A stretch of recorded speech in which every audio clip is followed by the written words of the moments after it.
Hey guys, this is Andy with Get Your Wellies. Welcome back to the channel. I know it's been a minute, but I'm back. So why don't you join me in the garden? But first of all, as always, why don't you get your wellies, meet me in the garden.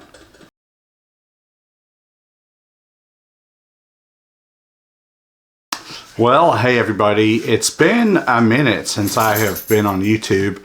Took a little bit of a break after I retired. We did a trip, but one of the things I really want to do during retirement is commit to more YouTube videos. So I really would like to put out at least 2 a week. So those of you who've been hanging on and waiting for a video, I'm back. I really want you guys to keep enjoying the channel, so thank you for hanging with me while I took a little break. So it is now January, and here in Arkansas, in fact through a lot of the South, we're getting ready to experience some pretty significant snowfall. Kansas, Missouri, and up to the Atlantic coast got some of that just a few days ago at the weekend. And now we're going to get another, it's a second storm, so we're going to get that one. From the standpoint of gardening, there's really not a whole lot to do outside right now, for me anyway. So behind me here in the corner, some of you may be familiar with that, and I'll put the camera closer when I'm talking through it. But this is my indoor garden, so I really like these Miracle-Gro gardens. I don't get any benefit from Miracle-Gro for telling you that. I just know that I do enjoy them, and you can catch them on really good sales sometimes. My understanding is that last year they actually quit making. Dog's about to take you all down there. Last year they, I think, actually stopped producing some of their gardens for indoors, but I think they're actually back up and making them again. But if you see them in a yard sale cheap, if you see them like a Walmart clearance aisle or something, snatch them up because they're great. You don't necessarily have to get a Miracle-Gro hydroponic system, or AeroGarden as they're called. You could actually just grow plants in a seed tray. But this system is definitely faster. It's automatic. The lighting is automatic. You just feed it every couple of weeks, and pretty much everything grows well in it, small plant wise anyway. So I like to grow lettuces. I like to grow small tomatoes, some of the micro toms, and also the orange hat is a really good small tomato. So I would recommend some of those, but the really great way to get started, honestly, is grow you some lettuce in one of these things. So without further ado, let's move in and have a look at some of the components. I've started putting it together, and I'm going to plant some seeds, and then on follow-up videos we'll take a look at what's going on in the AeroGarden. So join me in a second. Okay guys, so this is the AeroGarden. There's 2 here. This is the Sprout, this is the smaller one, and then this is the Harvest, which is a little bit bigger. This one has 6 pods. The Sprout has 3. This is an older model Sprout.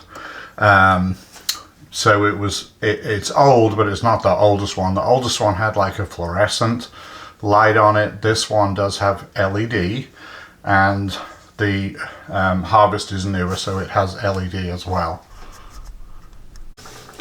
So I went ahead and plugged these in so you can see exactly what they look like with the lights on. They're pretty bright.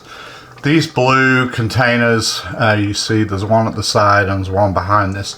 Those are not included with AeroGarden. You have to just check the water level every couple of days and add water. It actually will flash at you if it needs water to be added, and it tells you when you need to add food as well, plant food. So basically the system is pretty easy. I know I've gone through this before, but I'm thinking there might be some new viewers, so it's a refresher here for those who have maybe seen it but haven't actually bought one of these yet. So each one, like I said before, has the pods in it, and inside each pod you put one of these little baskets. Inside the basket there's a little kind of like a peat stick. I'll put it under the light. It's sort of like a kind of like a dried peat. It of itself really has no nutrition for the plants, and it just sits in that pod, and then the pod will sit in the system. These are actually not the ones that come with the Miracle Grow. These are an aftermarket, and I'm trying these. The Bounty has the original in it. This one's aftermarket, so I don't know how well these are going to work. The other thing you can do is pull that peat pod through a little bit to make sure it sits down in the liquid, because you want that peat stick to be low enough in the water that it draws up liquid for your plants. So I'm going to actually move this one down too. You can just do this by poking them through the side, push them down a little bit, and then I've got one more for the sprout. Now it says you can put 6 plants in the Bounty and 3 in the sprout. I'll be honest with you, that's a little crowded, and anybody that's done gardening for very long knows that gardeners, especially when they first start, tend to want to put too much stuff in a small space. You can do that with the AeroGarden too, so I have to admit I'm probably going to crowd these a little bit, but I'm going to put some fairly fast growing stuff in there so that that I'm going to pull them before they get too big anyway. So it's mostly going to be lettuce. I'm probably going to put a couple of bok choys in, but we'll sort of spread those out so the bok choys have a little bit more room to grow. Now I don't know how well it's coming through on the video on the sound, or if you can see bubbles coming up from those water containers, but I'm actually slowly filling these containers from those right now. They're kind of nice to have, especially if you go away, but I'll be honest, they don't really work that well when the plants are small, and especially if it's cool in your house, and that's because there's just not going to be that much evaporation, and by the time the container takes more fluid in, there could already be a lot of air bubbles in there. I have found them to be much more useful when the plants are growing faster and you've got a lot of evaporation going on from the leaves. So I have everything set up. The water is just slowly going in from the towers here, and I'll wait till to make sure that the level is right off of these. This water level, it's kind of an interesting system. This is the set, they're both the same, but the water level, which is up here right now, it's actually a combination of a gravity feeder. This is called the AeroGarden. It's a gravity feeder, much like if you ever used a pet bowl. The dog or cat drinks water from the bowl, and then once it gets to a certain level, boom, it lets air comes into the container and the water goes back into the bowl. So it's purely gravity fed. This is actually a siphon as well though. So you have a basin at the bottom, and inside of there there's a little round kind of dish looking thing in there. It's all molded plastic, but inside there is the level at which it matches like a siphon. So this one actually sits lower for the sprout. That one has a stand under it so that it's a little bit higher because the Bounty is raised higher. So even though it's gravity fed, because it is a siphon, you do have to have that at the right height for your particular unit, whatever that is. So I'm gonna grab some seeds and show you what I'm planning on putting in. Okay guys, so I'm gonna do some sweet basil. I think I'm just going to do 2 of those. And I really like this bok choy. This is the milk bok choy, but this is a small, literally on the picture you can see he's holding that bok choy in his hand. And so this is a great one to grow. It grows pretty quick in here too. All of these things are going to be fast growers. And then the last thing, I want to show you this one. This is called Little Gem. This is a lettuce that I picked up at Walmart today, and it is still early in January.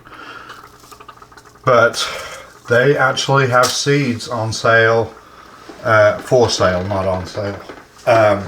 Already.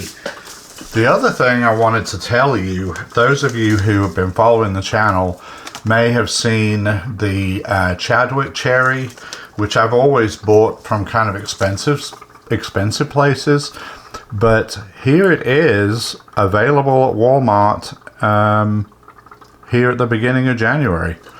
So don't pay a ton for that, just go pick some up at Walmart. Because it is available now. Okay, let's decide where we're gonna put these different seeds in the indoor garden. So you will want to make sure that your little peat sticks here, I don't know if that's the right term, but I'm calling them peat sticks. You'll know what I mean. You want to make sure the bottom of these are wet. As long as the bottom is wet, they will be fine. So I like to check that before I put the seeds in. And those all look, this one's sticking up a little bit higher, but it's wet too, so that's fine.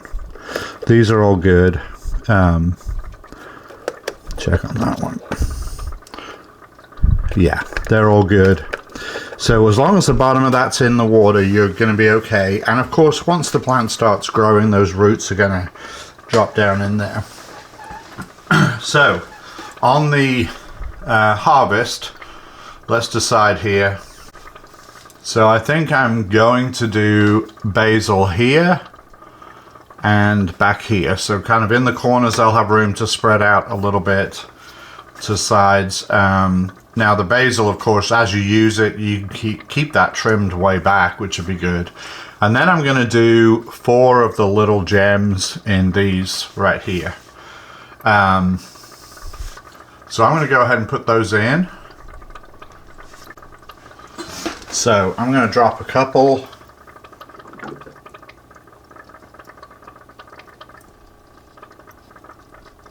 In there. And I'm literally, I say a couple, I mean a couple.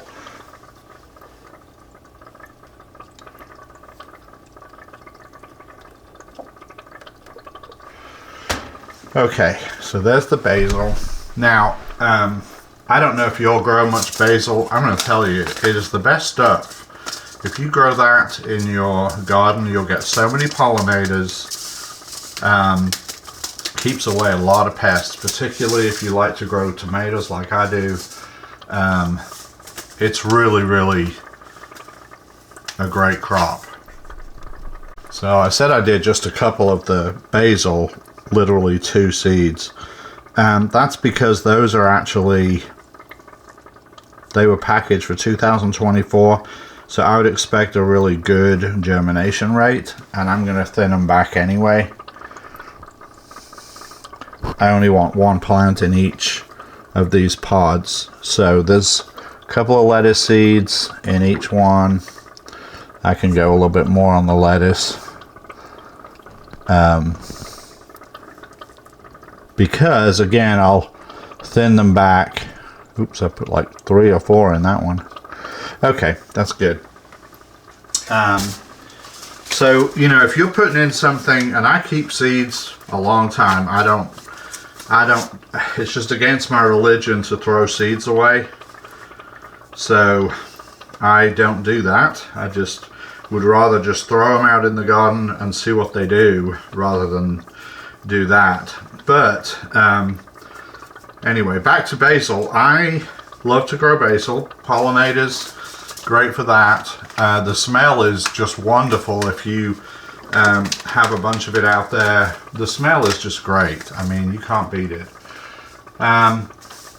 And the only thing that's happened for me over the last couple of years is I grow different kinds of basil. So now they've all kind of cross-pollinated out there. And I get lots of basil just volunteering, but I have these weird kind of flavors of what should be sweet basil, but it ends up being like crazy hot. So do keep that in mind. And you know, this year what I'm going to do is go ahead and do seeds as basil as part of my seed starting for the regular garden. And oops, trying to get the bok choy seeds here. Because it's got such a weird mix of things out there, I'm just going to have to pull some of those out. And okay, one rolled off into the water. That's okay. A couple did there. Okay.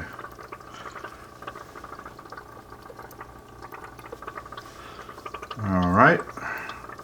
So this is the milk bok choy, baby bok choy. And it's a good one. It's a really tasty little bok choy, and it doesn't take just terribly long to grow. So, but yeah, the basil, it does tend to. It's great that it comes back easily, but it does kind of cross-pollinate easily too. So, just be aware of that. But I'm telling you, even if you don't eat a whole lot of basil, it's so good for your garden and pollinators. Definitely give that a try. Okay, so everything's set up. The only thing now is I need to make sure that these water levels are going to be okay when they finally settle. And I think they will be, because I used this setup last year. So I anticipate that it'll be good without having to adjust too much. So that's it. We're going to take a look at this system on future videos. So we are going to sign off for a little bit, but I will be back very soon, and we're going to let this weather go through, and then we'll move out to the garden. I've got a couple of projects to do out there, so feel free to join me for that. If you are not already a subscriber, go ahead and hit the subscribe button. And if you like the video and you're interested in these AeroGardens, let me know about that. If you have one and you have some experiences you'd like to share, then go ahead and drop that below as well. I think I'm going to sign off here, guys. Well, guys, thanks for joining me on a short video, and it's not outside. I know that, but it's a bit cold for that. So I hope you enjoyed the video. We'll check back with the AeroGarden next time we come on for something else. We'll just kind of see how it's going, and I'll keep you up to date with that. So thank you for joining me, and until the next time, bye now.